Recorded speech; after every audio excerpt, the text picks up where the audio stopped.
Specialisation हुआ, super specialisation आया, ठीक है। बट धीरे धीरे क्या रियलाइज हुआ कि we are just dealing with the organ और we are just dealing with the system of a body. हम क्या कर रहे हैं, हम पेशेंट को पूरा होल और उसके जो अदर जो फैक्टर्स हैं उनको निगलेक्ट करके हम सिर्फ उस ऑर्गन को या सिर्फ उस पार्ट को ट्रीट कर रहे हैं। क्योंकि जो डिजीज होती है, किसी भी कोई डिजीज आपको भी पढ़ाया जाएगा डिटरमिनेशन डायमेंशन ऑफ हेल्थ, तो हेल्थ जो होती है वो सिर्फ एक वो किसी ऑर्गन रिलेटेड या उस पर नहीं डिपेंड करती है।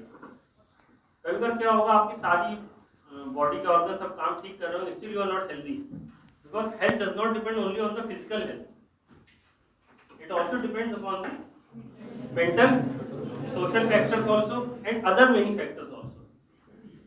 So to make a community healthy, या to make a society healthy or to make a nation healthy, आप खाली ये नहीं कर सकते हैं हॉस्पिटल बना दो ढेर सारे और हम कहते हैं कि हाँ मेरा our country is so healthy, we have so many hospitals, we can accommodate whole of the population in our hospitals. तो ऐसा नहीं है। एग्जाम्पल मैं ऐसे समझाता हूँ तुम लोग को। मलेरिया सुना है ना, किसके काटने से होती है? हाँ, उससे पूछ रहे हैं ना, तुम लोग से नहीं पूछ रहे, किसके काटने से होती है? Very good. चलो मुझे लग रहा था मॉस्किटो बोलोगे, you are answering female Anopheles, good, ठीक है। तो फीमेल एनोफिलीज के काटने से अब आपके पास दो ऑप्शन है। आपको पता है मलेरिया का सीजन कब आएगा, बारिश होगी, पानी इकट्ठा होगा, मॉस्किटो बढ़ेंगे, केसेस बढ़ेंगे। तो दो ऑप्शन है, एक आप क्या कर रहे हैं, आपने को पता है मलेरिया का एपिडेमिक होने वाला है, you have prepared hospitals, you have increase the bed. और दूसरा ऑप्शन ये है कि आपने पहले से मॉस्किटो कंट्रोल मेजर अप्लाई कर दिए कि हम मॉस्किटो को ग्रो ही नहीं होने देंगे। तो विच इज बेटर? हाँ, ऑब्वियसली मॉस्किटो कंट्रोल, क्योंकि हम क्यों वेट करेंगे लोगों को मलेरिया हो, फिर उनको कॉम्प्लिकेशन हो, फिर हम उनको ट्रीट करें, उससे क्या होगा, रिसोर्सेज का वेस्टेज होगा, जो पेशेंट एडमिट हो रहे हैं उनका भी क्या कहते हैं, apart from their health they will be, उनको इकोनॉमिक बर्डन पड़ेगा, उनको लॉस ऑफ वर्क होगा, ठीक है। तो हम क्या कर रहे हैं, मॉस्किटो कंट्रोल कर रहे हैं। अब देखा जाए तो mosquito control it's not a direct, कोई ऐसा नहीं है कि डॉक्टर का काम है, it's the responsibility of that department, ठीक है। तो क्या है, हेल्थ जो है वो सिर्फ एक उस पे हॉस्पिटल पे डॉक्टर पे डिपेंड नहीं कर रही है, इट्स अ मल्टी डायमेंशनल। अब जो डिपार्टमेंट इसके लिए अगर वो काम सही से नहीं कर रहे हैं, अगर उन्होंने मॉस्किटो कंट्रोल मेजर नहीं करा, तो क्या होगा, मॉस्किटो की ब्रीडिंग हो जाएगी, ज़्यादा उनकी ग्रोथ हो जाएगी, then they will spread the malaria. तो इसी तरह से हर बीमारी में, ये तो कम्युनिकेबल डिजीज की बात हो गई। कम्युनिकेबल में हम कहते हैं प्रिवेंटिव मेजर, जैसे भी आप मास्क यूज करें, and it is always said prevention is better than cure, या प्रिवेंशन बेटर देन ट्रीटमेंट। सो प्रिवेंटिव एस्पेक्ट्स पे ज़्यादा ध्यान देते हुए, so that is what do we do in community medicine and family medicine। ऐसा नहीं कि ट्रीटमेंट नहीं कर रहे हैं, अभी थोड़ी ना है कि अगर किसी को टीबी हो गया उससे कह भैया अब तो तुम्हें टीबी हो गया, तुमने क्यों नहीं मास्क लगाया, तुमने क्यों नहीं ध्यान रखा, तुमने क्यों नहीं अच्छे से खाना खाया, तुम भाग जाओ, ठीक है। क्योंकि ना अब हो गया तो ट्रीट भी करना है, मलेरिया हो गया तो ट्रीट भी करना है, थोड़ी देर छोड़ देंगे कि क्यों मच्छर से कटवा लिया, अभी काट के चला गया, तो उसकी गलती थोड़ी ना, चलो ध्यान रखा, ठीक। तो ट्रीटमेंट भी करना है। So it's a comprehensive, ठीक है, community and family medicine it's a comprehensive approach. Comprehensive मतलब हम जो सारी अप्रोच एक साथ कर रहे हैं, ठीक है। सारी अप्रोच में क्या है, हम हेल्थ प्रमोशन बता रहे हैं, हम लोगों से कह रहे हैं कि आप सुबह उठ करके एक्सरसाइज करिए, हेल्दी डाइट लीजिए, ठीक है, स्ट्रेस कम लीजिए। तो ये सब क्यों कर रहे हैं, स्मोकिंग ना करिए, अल्कोहल कंज्यूम ना करिए, why we are asking the people to do this, हम क्यों कह रहे हैं करने को, to prevent the non-communicable diseases, yet to prevent the disease, yet to make the society healthy। तो पहली होती है हेल्थ प्रमोशन, आप हेल्थ को प्रमोट कर रहे हैं, प्रमोशन मतलब ना किसी चीज को बढ़ावा देना, आप हेल्थ को प्रमोट कर रहे हैं, तो हेल्थ प्रमोशन अप्रोच हो गई, ठीक। फिर होता है प्रिवेंशन, आपने लोगों को बताया स्पेसिफिक प्रोटेक्शन, आप वैक्सीन लगवा लो, ठीक है। अब बहुत सारी वैक्सीन होती हैं, एग्जाम्पल कोविड वैक्सीन सबने क्यों लगवाई, so to protect ourselves। तो आपने प्रिवेंटिव मेजर हो गया, आप मास्क लगा रहे हैं, प्रिवेंटिव मेजर हो गया, you are maintaining the hand hygiene, that is a preventive measure, ठीक है। फिर कॉम्प्रिहेंसिव में और क्या आता है, प्रिवेंटिव हो गया, हेल्थ प्रमोशन हो गया। अब प्रिवेंशन नहीं हुआ, डिजीज हो गई, then you will cure, cure करोगे ना, so that is a curative, so preventive, curative. अब उसके बाद क्या होता है, मान लो किसी को कोई बीमारी हुई, उससे उसका कोई पार्ट परमानेंटली डैमेज हो गया या उसका लॉस ऑफ फंक्शन हो गया। एग्जाम्पल लेप्रेसी, लेप्रेसी का नाम सुना है? It's a bacterial disease which affects the nerves. और क्या होता है, अगर नर्व्स हमारी परमानेंट डैमेज हो जाती हैं, so it can not be regenerate, नहीं हो पाती है। Then you do the rehabilitation. ठीक है, रिहैबिलिटेशन मतलब अगर उसका पैर या हाथ बेकार हो गया, तो रिहैबिलिटेशन मतलब क्या होता है, उसी कंडीशन में उसको नॉर्मल लाइफ जीना सिखाना, that is the rehabilitation. Suppose accident हुआ, किसी का पैर कट गया, ठीक है, पैर कट गया, ऐसा तो नहीं है कि वो पैर कट गया तो वो जीना छोड़ देगा, ही कैन लिव। तो उसको उसी कंडीशन में आप नॉर्मल जीना सिखाना कि भाई देखो तुम्हारा पैर तो कट गया, वापस तो नहीं आ सकता है, बट इसी को तुम्हें नॉर्मल बना करके अपनी जिंदगी में तुम्हें आगे बढ़ना है। सो दैट इज द रिहैबिलिटेशन। समझ में आया? तीन चीज, प्रिवेंटिव, क्यूरेटिव और क्योंकि ये कंसेप्ट अगर समझ लोगे तो कॉम्प्रिहेंसिव केयर क्या है वो समझ लोगे, और that is very important for MBBS. क्योंकि कॉम्प्रिहेंसिव केयर जो है वो आप किसी भी ब्रांच, बातें मत करो बेटा, देखो मास्क लगा बातें सुन लेते हो, पता नहीं चल रहा है कौन बोल रहा है कौन नहीं बोल रहा है, इरिटेट करोगे तो हम बाहर कर देंगे क्लास में, बिकॉज एमबीबीएस से अपने आप।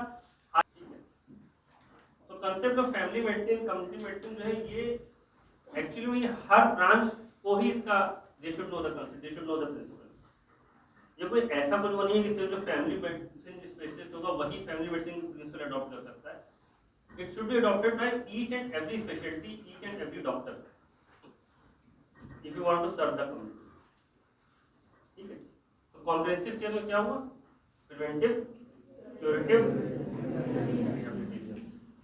ठीक है, क्योंकि भाई अगर क्योर के आगे में पढ़ना है तो हम लोग ऐसी बात है बेटा, ये सब ऐसे पर्चों पे ना लिखा करो।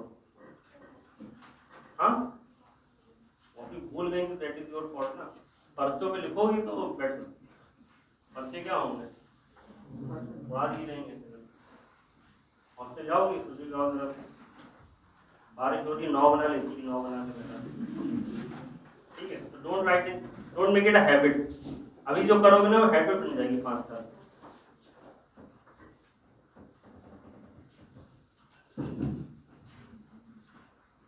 तो how does it evolve, family medicine practice कैसे इवॉल्व हुई?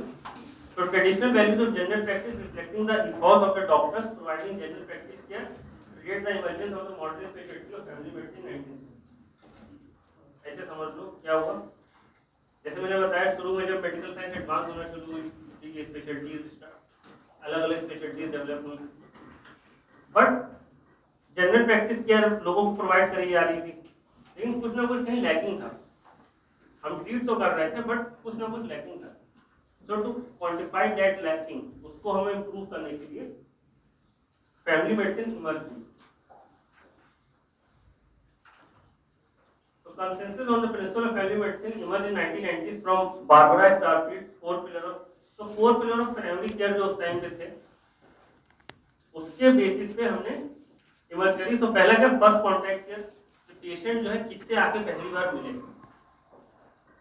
पेशेंट जो है वो आ करके किससे पहली बार मिले, किस डॉक्टर से। देखो होता क्या है, हम लोग इंडिया में फॉलो नहीं करते, आपके सर में सीधे दर्द होगा, आप सीधे पहुंच जाओगे न्यूरो फिजिशियन के पास, ठीक है, सीधे एकदम न्यूरो सुपर स्पेशलिस्ट के पास, without consulting general practice, without consulting the physician, भी डायरेक्ट होता है, बहुत से लोग करते हैं, ठीक है, क्योंकि यहाँ हम लोग ने सिस्टम एक्सेस नहीं बना रखा है।